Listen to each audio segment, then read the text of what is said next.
তাহলে আমরা সেকশন 24 থেকে সেকশন 30 পর্যন্ত দেখছিলাম সাক্ষ্য আইনের, এবং আরো দেখছিলাম সেকশন 59 এবং 60।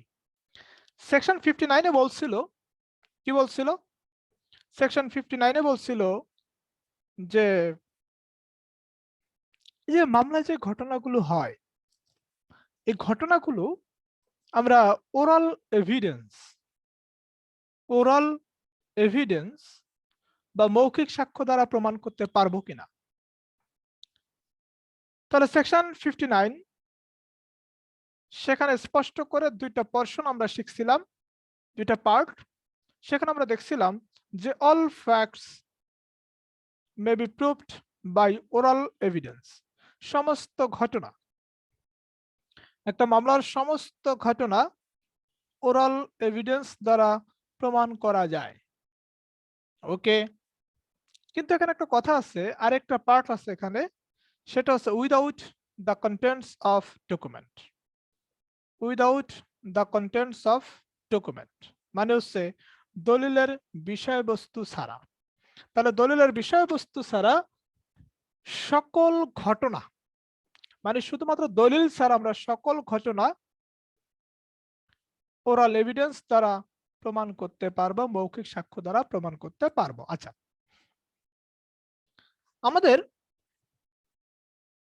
আমরা ধরে নেই যে দুই ধরনের সাক্ষ্য আমাদের আছে। এই দুই ধরনের সাক্ষ্য দ্বারা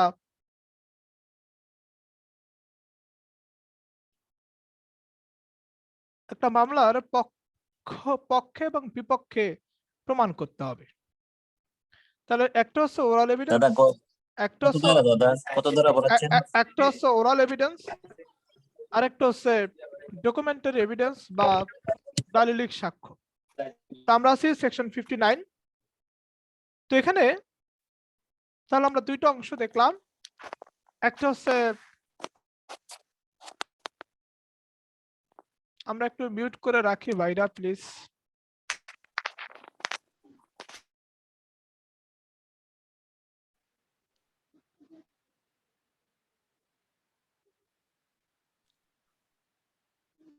আচ্ছা, যে যেমন আছে ওরকম মোবাইলটা না ধরি কেউ।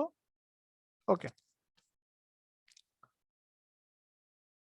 তাহলে সেকশন 59 এর বিষয়বস্তু হচ্ছে without the contents of document. Contents মানে কি? কন্টেন্টস মানে হচ্ছে বিবরণ, বিষয়বস্তু। কিসের বিষয়বস্তু? ডকুমেন্টের, দলিলের। তা দলিলের বিষয়বস্তু ছাড়া আপনি সকল ঘটনাকেই ওরাল এভিডেন্স দ্বারা, মৌখিক সাক্ষ্য দ্বারা প্রমাণ করতে পারবেন। এখন প্রশ্ন হচ্ছে এই ওরাল এভিডেন্সের নেচারটা কিরকম? ওরাল এভিডেন্স কিরকম হলে সেই ওরাল এভিডেন্স হিসেবে রেলিভেন্ট হবে, এভিডেন্স হিসেবে প্রাসঙ্গিক হবে? আমরা রেলেভেন্সি এন্ড অ্যাডমিজিবিলিটি আমরা গতকালকে শিখছিলাম। তাহলে এখন কথা হচ্ছে যে এই ওরাল এভিডেন্স, মৌখিক সাক্ষ্য কেমন হলে প্রাসঙ্গিক হবে? সেখানে আমরা দেখছিলাম যে oral evidence must be direct. Oral evidence must be direct. মৌখিক সাক্ষ্য অবশ্যই সরাসরি দিতে হবে। মৌখিক সাক্ষ্য অবশ্যই প্রত্যক্ষ হতে হবে। প্রত্যক্ষ মানে কি? প্রত্যক্ষ মানে হচ্ছে যে যেটা দেখে, যে যেটা শুনে, সেই ব্যক্তি যদি আদালতে সেই বিষয়ে সে যেটা দেখছে বা সে যেটা শুনছে সেটা যদি আদালতে সাক্ষ্য হিসেবে দেয়, তাহলে সেই ওরাল এভিডেন্স হিসেবে, সাক্ষ্য হিসেবে রিলেভেন্ট হবে, সাক্ষ্য হিসেবে প্রাসঙ্গিক হবে। তারপরে আমি বলছিলাম গতকালকে যে আপনার একজন গার্লফ্রেন্ড আছে, সে গার্লফ্রেন্ড বলতেছে জানো জানো ওখানে এটা হয়েছে। তার মানে আপনি আপনার গার্লফ্রেন্ড দেখে বা শুনে আপনার কাছে বলছে, আপনার কাছে বলার পরে আপনি আদালতে সেটাকে যখন দাখিল করছেন সাক্ষ্য হিসেবে, সেই সাক্ষ্য কিন্তু প্রাসঙ্গিক হচ্ছে না। কেন হচ্ছে না? কারণ হচ্ছে এখানে স্পষ্ট করে বলে দিছে এই মৌখিক সাক্ষ্য প্রত্যক্ষ না হলে সাক্ষ্য হিসেবে প্রাসঙ্গিক হবে না। তার মানে যেটা সাক্ষ্য হিসেবে প্রাসঙ্গিক হবে না সেটা আপনি দিতে পারবেন না, সেটা আপনি আদালতে দাখিল করতে পারবেন না। দাখিল করলেও আদালত সেখানে সেটাকে গ্রহণই করবে না। এবার আসি, তার মানে oral evidence must be direct. এই সেন্টেন্সটাকে যদি আমরা অপোজিট করি, যদি বিপরীত সেন্টেন্স করি, তাহলে কি দাঁড়ায়? যে oral evidence can not be indirect. Oral evidence be indirect. দাদা একটু কথা না বলি, ওরাল এভিডেন্স পরোক্ষ হতে পারবে না। ওরাল এভিডেন্স পরোক্ষ হতে পারবে না, মৌখিক সাক্ষ্য পরোক্ষ হতে পারবে না।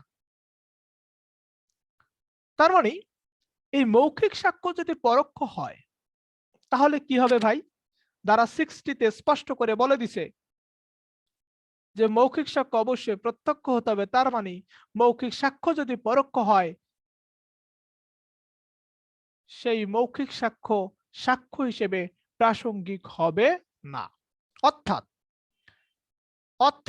মৌখিক সাক্ষ্য দেওয়ার ক্ষেত্রে যদি কোনো মাধ্যম থাকে, মৌখিক সাক্ষ্য আপনি যেটা আদালতে দিতেছেন সেটা যখন আপনি কোনো মাধ্যমে পাবেন বা শুনবেন, সেটা যখন আদালতে দাখিল করবেন, সেটা হয়ে যাচ্ছে ইনডিরেক্ট ওরাল এভিডেন্স, পরোক্ষ মৌখিক সাক্ষ্য। ইনডিরেক্ট ওরাল এভিডেন্স, পরোক্ষ মৌখিক সাক্ষ্য। তার মানে ধারা 60-তে এটা আমরা স্পষ্ট দেখলাম যে মৌখিক সাক্ষ্য অবশ্যই প্রত্যক্ষ হতে হবে, পরোক্ষ হলে সেটা প্রাসঙ্গিক হবে না। এখন কথা হচ্ছে আমি আমার ওয়াইফের কাছে বা আমি আমার ফ্রেন্ডের কাছে একটা স্টেটমেন্ট দিলাম, একটা বিবৃতি দিলাম, দেওয়ার পর আমি মনে করেন যে নিখোঁজ হয়ে গেলাম। দেওয়ার পরে আমি নিখোঁজ হয়ে গেলাম, কোন একটা মামলায় আমাকে সাক্ষী বানানো হলো। এখন প্রশ্ন হচ্ছে আমি তো নাই, আমি আছি, আমি কিন্তু নাই। তার মানে আমি সাক্ষ্য দিতে পারতেছি না। আমি যার কাছে বিবৃতি দিয়ে গেছি, আমি যার কাছে স্টেটমেন্ট দিয়ে গেছি, সে যদি আমার বক্তব্যটা আদালতে উপস্থাপন করে এবং সে স্টেটমেন্টটা যদি মামলার সাথে প্রাসঙ্গিক হয়, সে স্টেটমেন্ট যদি মামলার সাথে প্রাসঙ্গিক হয়, তাহলে সে স্টেটমেন্ট হচ্ছে ইনডিরেক্ট ওরাল এভিডেন্স, পরোক্ষ মৌখিক সাক্ষ্য। পরোক্ষ মৌখিক সাক্ষ্য। এখানে ওরাল এভিডেন্স ইনডিরেক্ট হলেও প্রাসঙ্গিক হবে, ওরাল এভিডেন্স ইনডিরেক্ট হলেও প্রাসঙ্গিক হবে। ধারা কত আমরা সবাই জানি, 32 এবং 33। আচ্ছা, এখানে যাওয়ার আগে আমরা একটা জায়গা পড়বো। আমরা 60 ধারার এক্সেপশন হিসেবে, ধারা 60-র ব্যতিক্রম হিসেবে আমরা 32-33 ধারা পড়ি। আচ্ছা, এখানে কোনো আপত্তি নেই আমার। এবার আসেন আমরা একটু 17 ধারায় যাব। ধারা 17, ধারা 17, ধারা 17-তে অ্যাডমিশন সম্পর্কে বলছে। নাসরিন আক্তার আপু, অতিরিক্ত কোনো কথা বলবেন না। অ্যাডমিশনের বাংলা কি?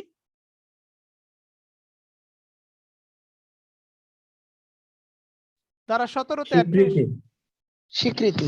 অ্যাডমিশনের বাংলা হচ্ছে স্বীকৃতি। আচ্ছা, স্বীকৃতি দ্বারা আপনি কি বোঝেন রাসেল ভাই? স্বীকৃতিটা হচ্ছে যে আপনার হচ্ছে যে সিভিল মোকদ্দমার ক্ষেত্রে যেটা ইয়া হয় সেটা হচ্ছে আপনার স্বীকৃতি বা অ্যাডমিশন। সিভিল মোকদ্দমার ক্ষেত্রে কি হয়? যে বিবৃতি বা স্টেটমেন্টে দেওয়া হয় কে বা যে দেয়? স্বীকারোক্তিতে দেওয়া হয়, কে দেয়? এটা হচ্ছে যে কেউ দিতে পারে। স্বীকারোক্তিকে স্বীকার করা?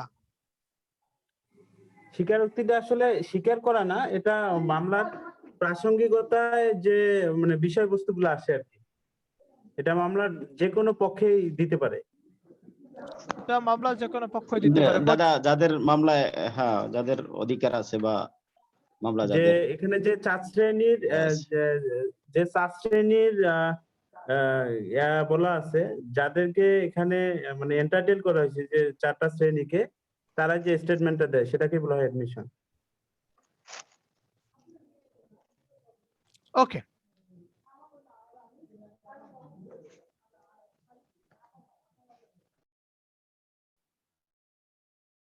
কথা বলার সাথে সাথে নিজ দায়িত্ব একটু মিউট করে রাখেন সবাই।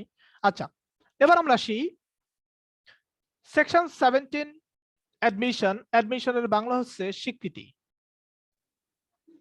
এই অ্যাডমিশন স্বীকার করে উক্তি না। এই অ্যাডমিশন হচ্ছে স্বাভাবিকভাবে মামলার কোনো ঘটনাকে বর্ণনা করা।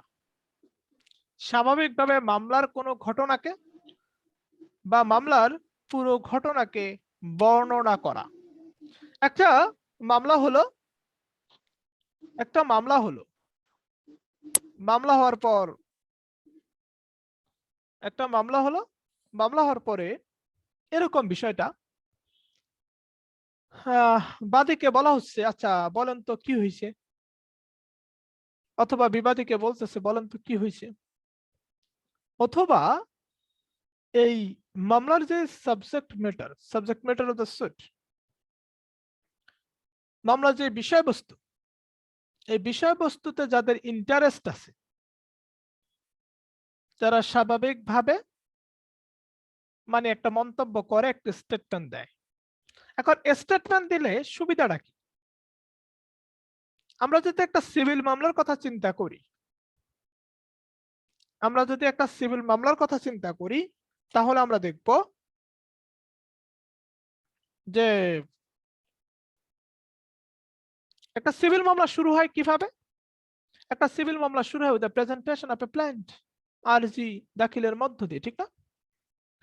আদালতে আরজি দাখিলের মাধ্যমে একটা সিভিল সুট শুরু হয়, একটা দেওয়ানি মোকদ্দমা শুরু হয়। ওকে, হলো। তাহলে আরজিটা কিন্তু আদালতের কাছে আছে, জজ সাহেবের কাছে আরজিটা কিন্তু আছে। জজ সাহেব সে আরজি থেকে আরো কিছু তথ্যপত্র থেকে তিনি কি করেন? তার প্রথম কাজটা হচ্ছে বিচার্য বিষয় নির্ধারণ করা। ফ্যাক্ট ইন ইস্যু, বিচার্য বিষয়। বিচার্য বিষয় কোনটা বলেন তো? বিচার্য বিষয় হচ্ছে বাদীর যতটুকু দাবি বিবাদী স্বীকার করবে না, বিবাদী মেনে নিবে না, বা বিবাদীর যতটুকু বক্তব্য বাদী মেনে নিবে না, অর্থাৎ যে জায়গাটা দ্বন্দ্বের থেকেই যায়, সেটাকে আমরা বলি ফ্যাক্ট ইন ইস্যু বা বিচার্য বিষয়। ফ্যাক্ট ইন ইস্যু স্পষ্ট করে বলা আছে, দেখবেন অর্ডার 14 হ্যাঁ 14 আদেশে বলা আছে, সিপিসির 14 অর্ডারে বলা আছে। আচ্ছা, ফ্যাক্ট ইন ইস্যু মানে কনফ্লিক্টিং ম্যাটার, যেটা নিয়ে এখনো দ্বন্দ্ব চলছে। এখন একটা আরজি দাখিলের মাধ্যমে মামলা শুরু হলো, বিবাদী এমনও তো হইতে পারে যে কিছু ব্যাপারকে, কিছু ঘটনাকে স্বীকার করে নিছে, বিবাদী মেনে নিছে, বা সকল বিষয়কে তো সে মানবে না, যে বিষয়টাকে মানবে না, সেই বিষয়টাকে ধরেই আদালত সমাধানে যাওয়ার চেষ্টা করবে। আমরা একটা শব্দ শিখব, প্রিজাম্পশন, অনুমান। প্রিজাম্পশন, অনুমান। এখন বিচারকের দায়িত্ব কি? বিচারকের দায়িত্ব হচ্ছে ফার্স্ট অফ অল এই মামলার সাথে প্রাসঙ্গিক ঘটনা নির্ধারণ করা, প্লাস বিচার্য বিষয় নির্ধারণ করা। আচ্ছা, বাদী যখন স্বাভাবিকভাবে, বাদী তো আগে আরজি দাখিল করে ফেলছে, রাইট? বাদী যখন তার মামলা সম্পর্কে, সেটা ওরালি হোক অথবা সে ইন রাইটিং, যেভাবেই হোক, সেটা মৌখিকভাবে হোক অথবা লিখিতভাবে হোক, যেভাবেই হোক, বাদী যখন তার মামলা সম্পর্কে স্বাভাবিকভাবে বর্ণনা দিবে, এই বিচারকের কাছে কিন্তু আরজির কপিটা আছে। তখন বিচারকের সহজ হয়, তখন বিচারক শুধুমাত্র আরজির উপর ভিত্তি করে বিচার্য বিষয় নির্ধারণ করে না। বাদী বিবাদী বা মামলার বিষয়বস্তুতে যাদের স্বার্থ আছে তারা যখন অ্যাডমিশন দিবে, সেই অ্যাডমিশন মামলার বিচার্য বিষয় বা প্রাসঙ্গিক ঘটনা যেগুলো হতে পারে সেগুলো সম্পর্কে আদালতকে প্রিজিউম করতে হেল্প করে, আদালতকে অনুমান করতে হেল্প করে, সহায়তা করে। এটা হচ্ছে মূলত হচ্ছে অ্যাডমিশন, এটা বলছে 17 ধারাতে। ওকে, এবার আসি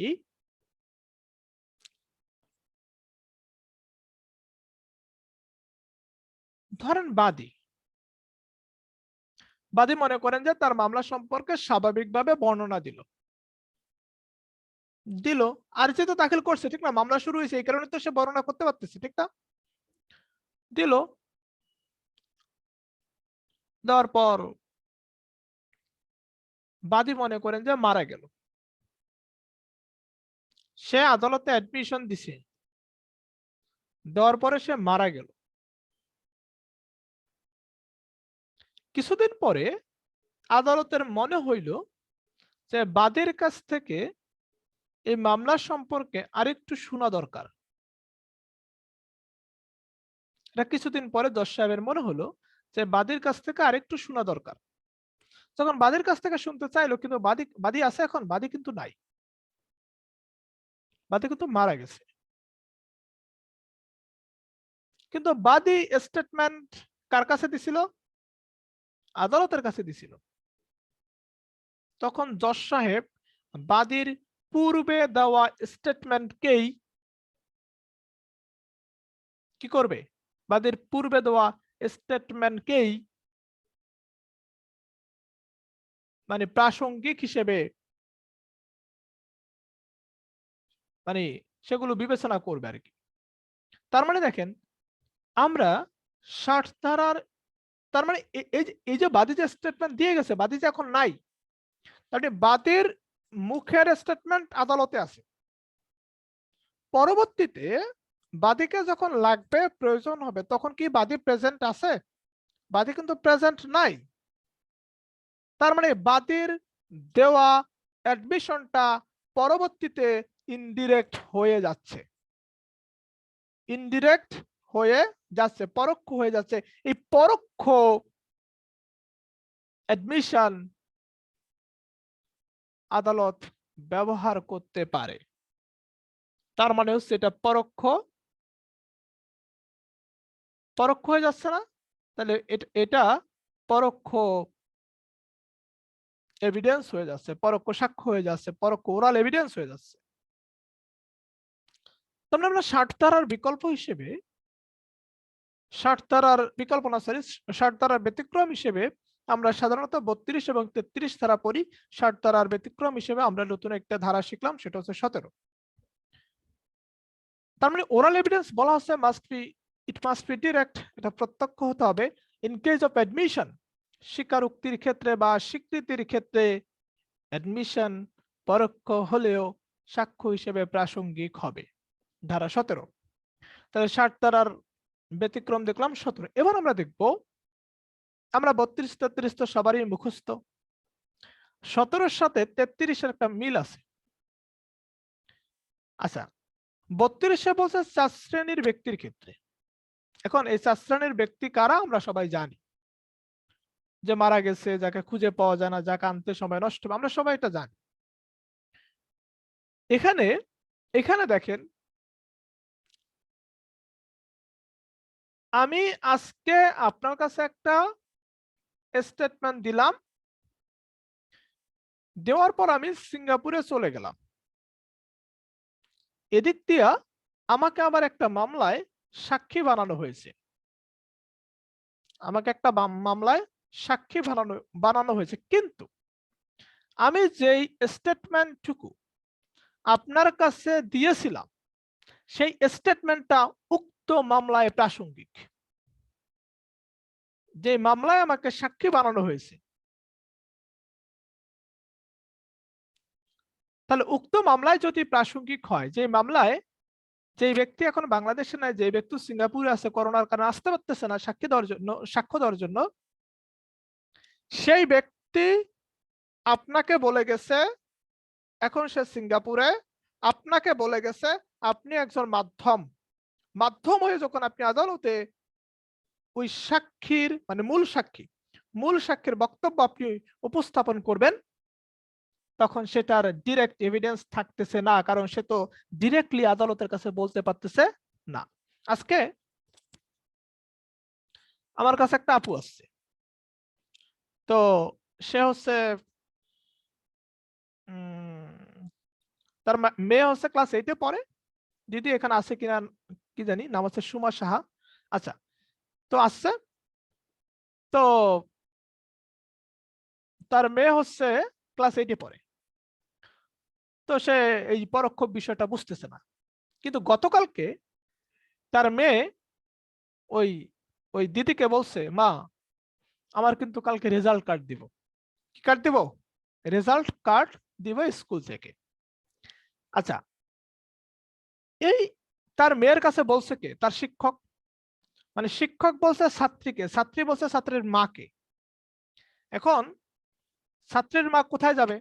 ছাত্রীর মা মেয়ের কথা শুনে কই যাইতেছে? স্কুলে যাচ্ছে। স্কুলে গিয়ে স্যারকে বলতেছে, স্যার আমার মেয়ে তো বলছে আপনারা নাকি আজকে রেজাল্ট কার্ড দিবেন, আপনারা নাকি আজকে রেজাল্ট কার্ড দিবেন। এটা বলার পরপর কি স্কুল কর্তৃপক্ষ তাকে ধাক্কা দিয়ে বের করে দিবে? তাকে বের করে দিবে না। তার মানে আমি যেটা বোঝানোর চেষ্টা করতেছি, মেয়ের মেয়ের কাছে বলছে শিক্ষক, তাহলে এই মেয়ের কথাটা, মেয়ে কি বলছে? মা আজকে রেজাল্ট কার্ড দিব।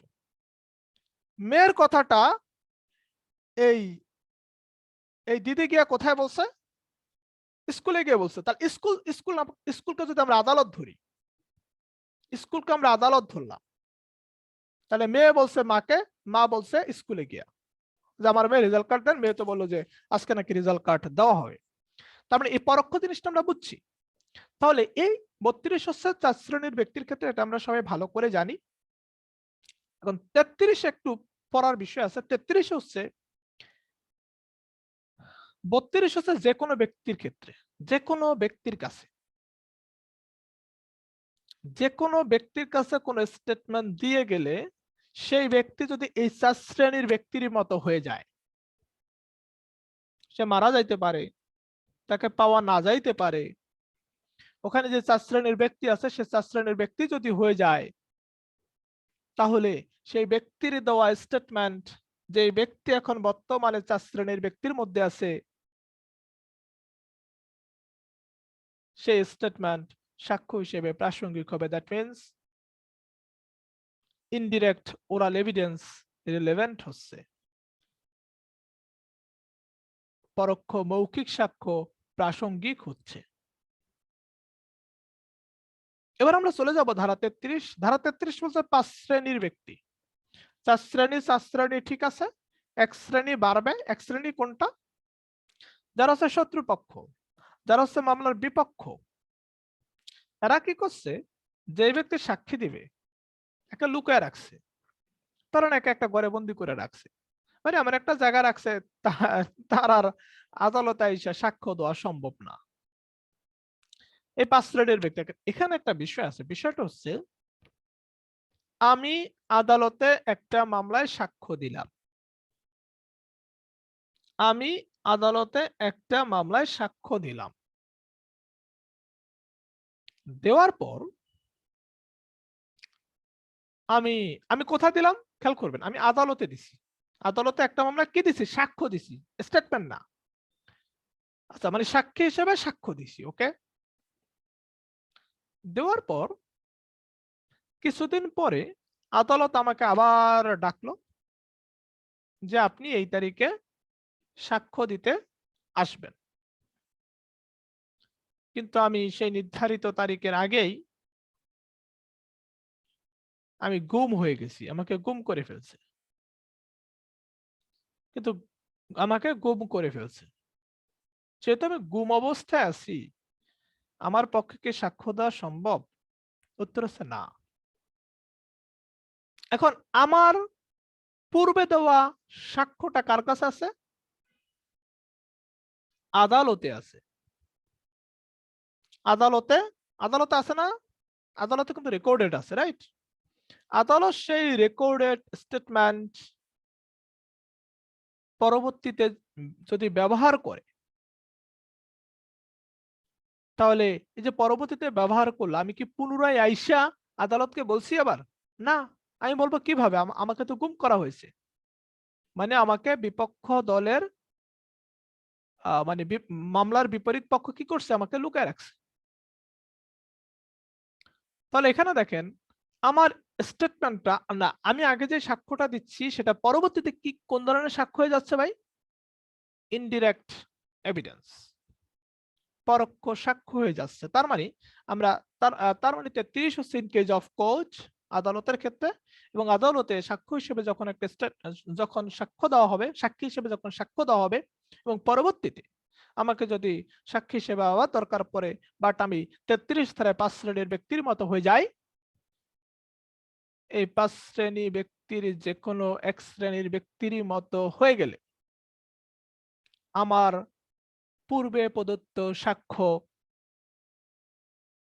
ইনডিরেক্ট হওয়া সত্ত্বেও, পরোক্ষ হওয়া সত্ত্বেও সাক্ষ্য আইনের অধীনে সাক্ষ্য হিসেবে প্রাসঙ্গিক হবে।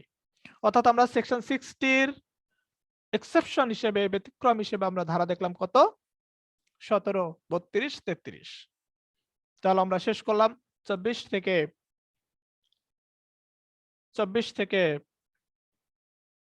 30, এবং হচ্ছে দেখলাম হচ্ছে 59, 60, 32, 33, 17। এবার আমরা দেখব,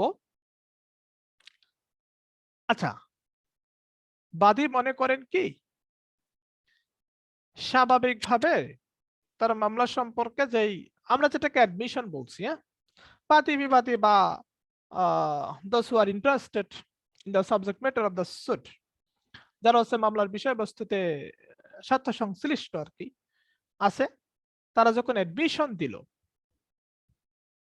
এখন প্রশ্ন হচ্ছে এই অ্যাডমিশনের উপর ভিত্তি করে আদালত কোনো সিদ্ধান্তে পৌঁছায় কিনা? এই অ্যাডমিশনের উপর ভিত্তি করে আদালত কোনো সিদ্ধান্তে পৌঁছায় না। কারণ বাদী যখন অ্যাডমিশন দেয়, বাদী তো নিজের গুণগান করতে করতে তো শেষ, ঠিক না? বিবাদী যখন অ্যাডমিশন দেয়, বিবাদী তার পক্ষ নিয়ে কথা বলে, রাইট? তাহলে এখানেও তো আদালত চূড়ান্ত সিদ্ধান্তে পৌঁছাইতে পারে না, অর্থাৎ আদালত কোনো রায় দিতে পারে না on the basis of admission, স্বীকৃতির উপর ভিত্তি করে। আমাদের 2 মিনিট পরে কেটে যাবে, আমরা আবার একইভাবে নতুন করে যুক্ত হব। তাহলে দেখেন, এই অ্যাডমিশনের উপর ভিত্তি করে আদালত চূড়ান্ত কোনো সিদ্ধান্তে পৌঁছাইতে পারে না, চূড়ান্ত কোনো সিদ্ধান্তে পৌঁছাইতে পারে না। আদালত যদি চূড়ান্ত কোনো সিদ্ধান্তে পৌঁছাইতে পারত, তাহলে অ্যাডমিশন নিজেই ফাইনাল হয়ে যেত, মানে অ্যাডমিশন নিজেই চূড়ান্ত হয়ে যেত। কেন চূড়ান্ত হয়ে যেত? কারণ আদালত, আচ্ছা চূড়ান্ত বলতে আমরা কি বুঝি? চূড়ান্ত বলতে বুঝি ফাইনাল। চূড়ান্ত বলতে বুঝি সামনে আর অগ্রসর হওয়ার সুযোগ নাই, সামনে অগ্রসর হওয়ার আর কোনো প্রয়োজন নাই। আমি যদি কোনো একটা মেয়েকে বলি যে আমি তোমাকে বিয়ে করব, এটা যদি সত্যি সত্যি হয়ে থাকে, তাহলে পরবর্তীতে আমার মা বাবা আমার মেয়ে দেখবে না, মানে এটা যদি ফাইনাল হয়ে থাকে। তাহলে চূড়ান্ত বলতে বোঝাচ্ছে সামনে আর অগ্রসর হওয়ার সুযোগ নাই। ওকে, এটা আমরা দেখবো বিস্তারিত, আমাদের এখনই কেটে যাবে। তাহলে আমরা একটা শব্দ শিখবো, কনক্লুসিভ প্রুফ, চূড়ান্ত প্রমাণ। কনক্লুসিভ প্রুফ, চূড়ান্ত প্রমাণ।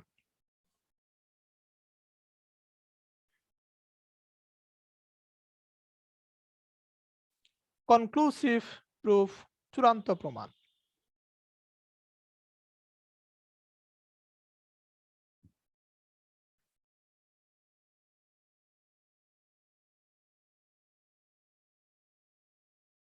কেটে যাবে, আমরা নতুন করে যুক্ত হব।